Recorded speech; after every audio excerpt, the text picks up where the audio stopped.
Shalom, meus amigos, um bom dia a todos vocês, nessa que já é uma linda manhã na cidade santa de Jerusalém.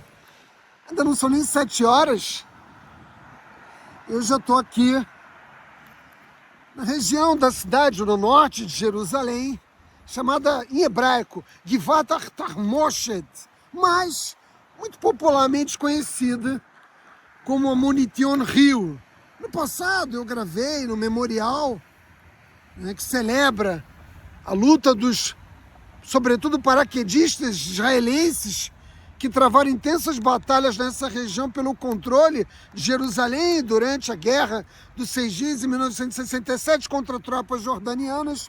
E essa semana eu tive que vir à Universidade Hebreia de Jerusalém, estive passando por aqui e me encantei com essa vista magnífica da cidade de Jerusalém.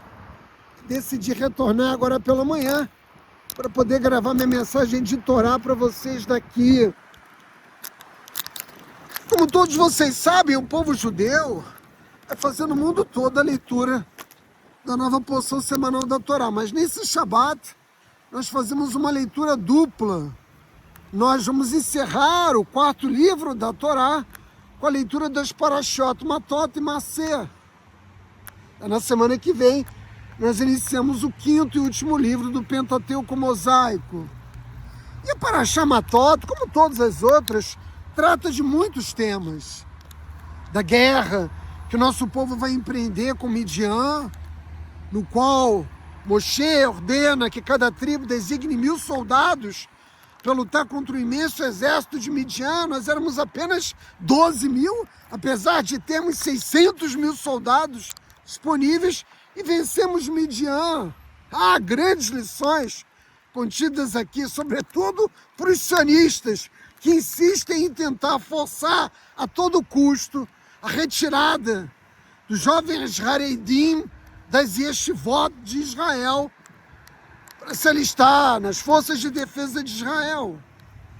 E nessa mesma passagem que nos fala da guerra de Midian, existem leis de cacherização fundamentais que tratam da cacherização dos objetos, sobretudo fundidos no ferro, objetos de ferro, cobre, prata, ouro.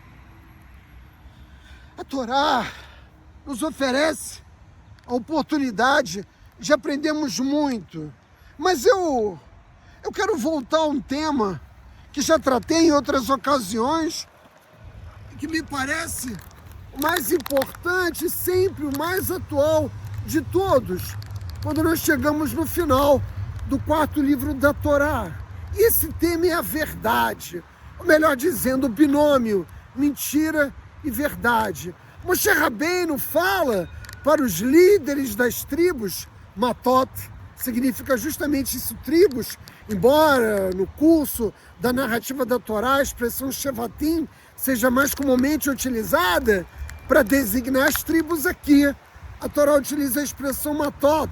E Moshe Rabbeinu, de acordo com a ordem de Akadosh Baruch Hu, porque assim falou Hashem para Moshe Rabbeinu e ordenou a todo o nosso povo, que tudo aquilo que sair da boca de uma pessoa, assim será.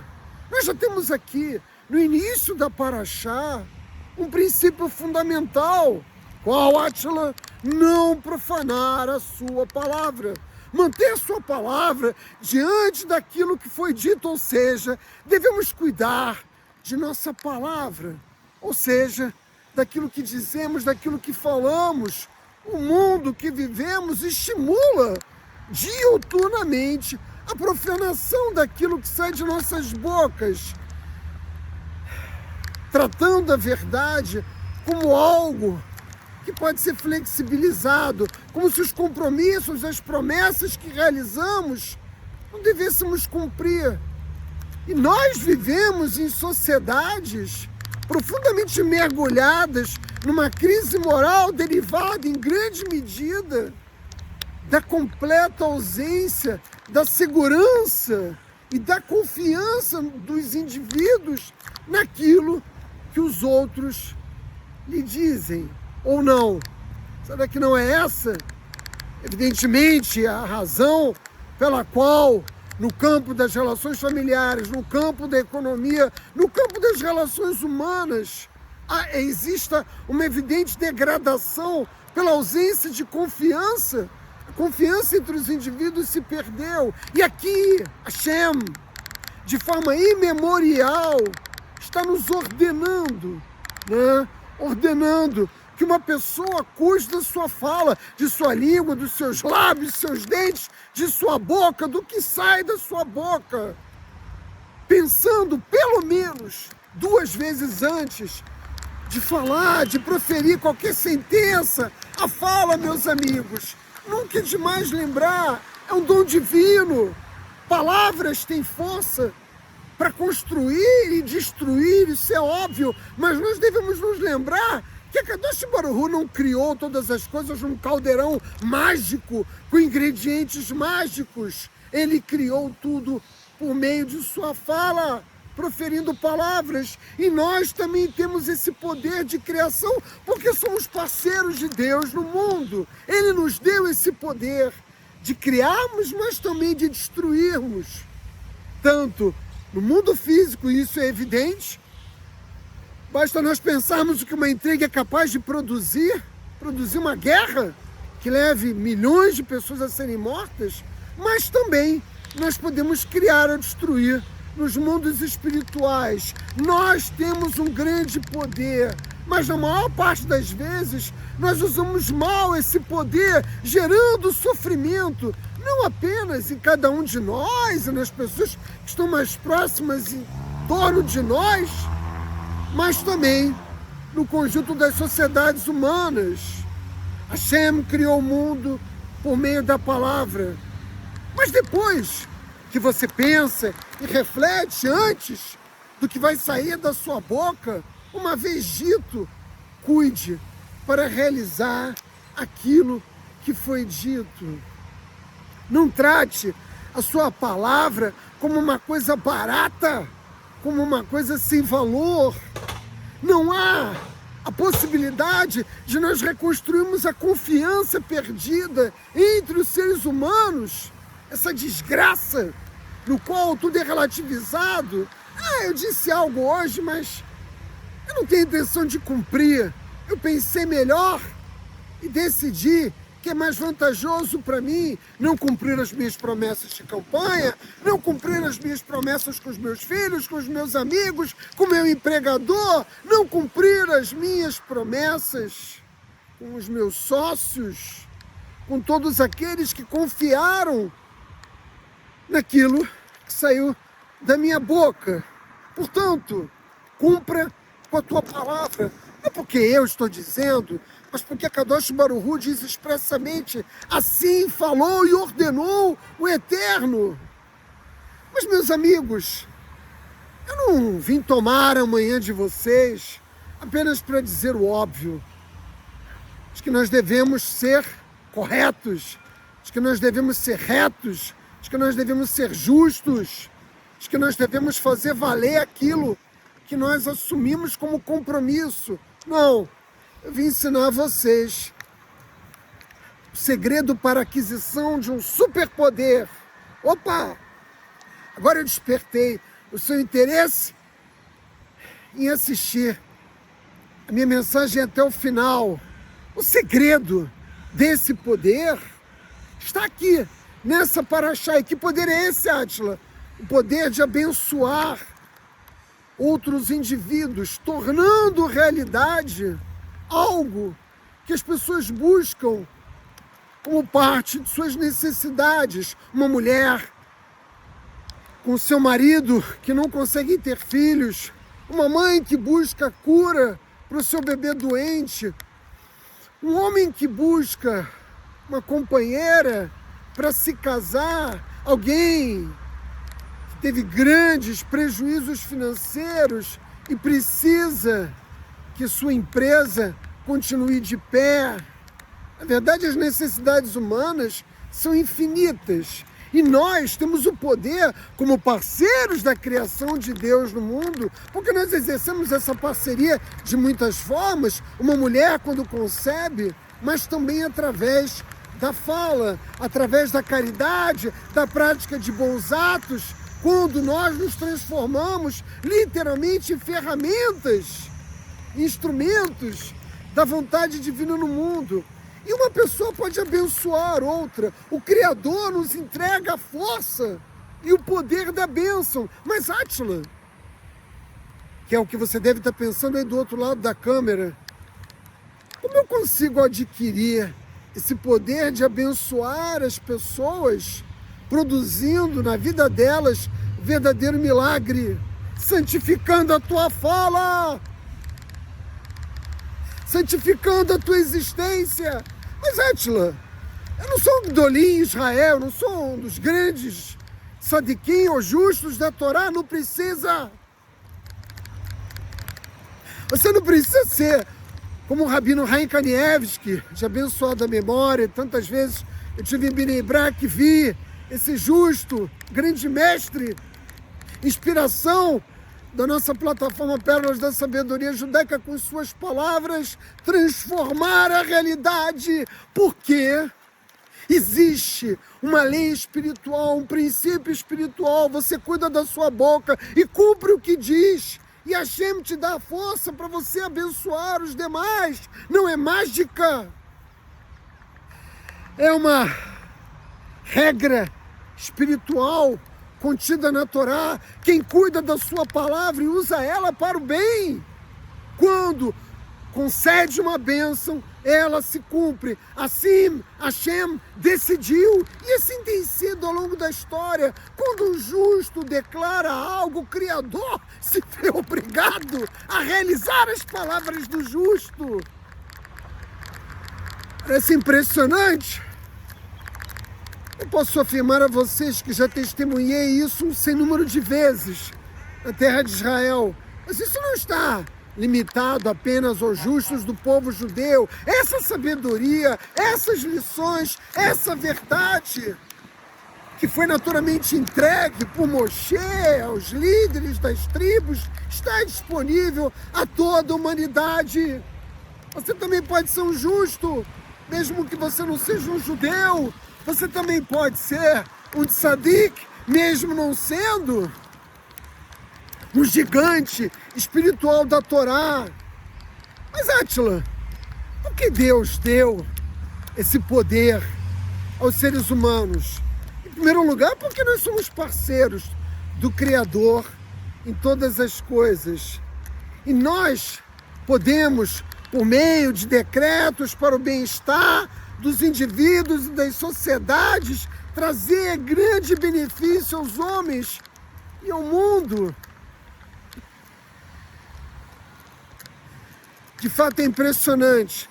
É impressionante, mas o que mais impressiona é o fato de que basta a santificação da boca, basta que você reflita sobre o que diz, os compromissos que você assume, basta que você viva segundo essa verdade, a verdade que sai dos seus lábios, naturalmente, desde que ela seja dedicada a abençoar e não a amaldiçoar as pessoas. Nós acabamos de atravessar 2 parashot que nos contam do esforço que Bilã fez para amaldiçoar o povo judeu. Ele não teve êxito. Não é para isso que a Kadosh Baruch Hu confere ao ser humano esse poder. Tal é a força da palavra que nós podemos adquirir esse poder e podemos transformar a realidade das pessoas. Hashem está nos convocando para um despertar espiritual, porque é óbvio que ninguém vai adquirir o poder de abençoar os demais com força verdadeira, não como uma pantomima religiosa, não como uma farsa grotesca, né? Se realiza todos os dias em muitas instituições religiosas por aí. Hashem nos convoca para um despertar espiritual com mais luz, com mais sabedoria, para gozar da vida e curar também as feridas, que não são poucas, que existem entre nós. Dessa forma, cumprindo aquele que é, sobretudo, o nosso propósito existencial, e assim nos aproximarmos de Akadosh Baruch, porque uma pessoa que santifica a sua existência, santifica a sua boca, buscando a todo momento a fonte da vida, se aproxima de Hashem. Mas para isso, você deve naturalmente ser cuidadoso com a sua própria honra e com a honra dos demais. Não faça votos e promessas que não pretende cumprir. Eu sei que nós vivemos em sociedades que relativizaram esses compromissos. Mas essa é a origem da desconstrução do mundo. Você se casa e depois você comete adultério. Você monta um negócio e depois você rouba o teu sócio. As possibilidades são infinitas. E no curso das nossas existências, nós vamos acumulando esses desenganos, essas atitudes. Vejam, aqui mesmo na Parashá Matot, há uma passagem que nos conta que as tribos de Gad e Reuven pedem a Moshe Rabbeinu para permanecer nas terras dos amorreus, que foram povos conquistados por Israel, sobretudo Moshe Rabbeinu, quando derrotou o gigante Og, que era o rei de Bashan, né? Essas terras que não pertenciam a grande Israel, aquilo que seria a grande Israel do Tigre ao Eufrates. Essas duas tribos, que eram donas de grandes rebanhos, pediram a Moshe Rabbeinu para permanecer do outro lado do Rio Jordão, daquilo que seria o leste do Rio Jordão. Moshe Rabbeinu, quando recebeu esse pedido das duas tribos, ficou imensamente consternado, porque percebeu que ali poderia ocorrer uma divisão das tribos de Israel, no que seria a guerra de conquista. Na necessidade, estamos unidos para derrotarmos as tribos cananitas, mas as tribos se apressaram em dizer: nós vamos ser a linha de frente, nós vamos lutar e liderar o exército de Israel na guerra de conquista, não vamos nos afastar do nosso povo. E assim foi dito, e assim foi feito. E durante os longos anos que duraram a guerra para derrotar as mais de 30 nações cananitas, os soldados de Gad e Reuven estiveram na linha de frente do exército de Israel, liderados aí não mais por Moshe, mas por Yoshua ben Nun. Mas eles assumiram esse compromisso e cumpriram esse compromisso. E a Torá está cheia de episódios que nos falam justamente de compromissos assumidos e de promessas realizadas. Assim como nós devemos confiar nas promessas de Hashem, um voto feito a uma pessoa, em qualquer circunstância, uma vez declarado, uma vez dito, uma vez assumido o compromisso, deve nos forçar como uma obrigação moral a cumprir essa vontade. Não profane a sua palavra. O selo de Deus é a verdade, é Emet. 3 vídeos atrás eu disse: Moshe é a verdade, Moshe é Emet, Vetorá é Emet. A Torá é a verdade. Use a palavra para construir algo positivo. Jamais nos esqueçamos disso. Porque, meus amigos, existem duas formas de servir a Deus. Porque, em última instância, quando nós falamos que tudo isso nos conduz a uma aproximação com o Criador, que nós nos apegamos a Hashem, tudo isso se resume ao serviço que cada ser humano deve realizar. Divino, serviço que nós qualificamos como Avodat Hashem. E cada um de nós, basicamente, pode fazê-lo de duas formas. A primeira, mais baixa, aquela que é feita para adquirir recompensas no mundo físico, no mundo espiritual. A Torá nos fala dessas recompensas, é verdade. Elas são uma promessa de Deus, mas existe uma outra forma de servir ao Criador, que é a que eu quero exortar vocês agora, nessa manhã, que é aquela que realiza os mandamentos divinos, que cumpre a vontade do Eterno como esta aqui. Essa vontade manifesta através da necessidade de honrar a sua própria palavra, quando nós cumprimos tendo como único objetivo alegrar o Criador. Não buscando recompensas, mas apenas para trazer prazer a Hashem. E só é possível fazê-lo por meio da alegria. Cumprir a vontade divina deve ser aquilo que seja literalmente o que nos move no mundo. Mas Átila, o que eu devo fazer? Ir para o Himalaia, para o monastério? Não! Amando os seus filhos, fazendo o melhor possível na comunidade em que você vive, sendo exemplo, um embaixador de Hashem no mundo, como alguém que vive segundo a verdade do monoteísmo, sendo o seu local de trabalho um exemplo e liderança moral para os seus companheiros nesse mundo que nos estimula a fazer o mínimo possível, nesse mundo que nos convence de que não vale a pena trabalhar, de que isso tudo se constitui uma atividade sem significado. Não, não. Nós estamos aqui para nadar contra a corrente, nós estamos aqui para lutar essa luta, essa guerra, por uma nova moralidade, tanto nós judeus como os monoteístas. Eu quero agradar meu Pai Celestial, e é por isso que eu vivo segundo os mandamentos da Torá. Por isso, meus amigos, cumpre e honra a tua palavra. Shabbat Shalom.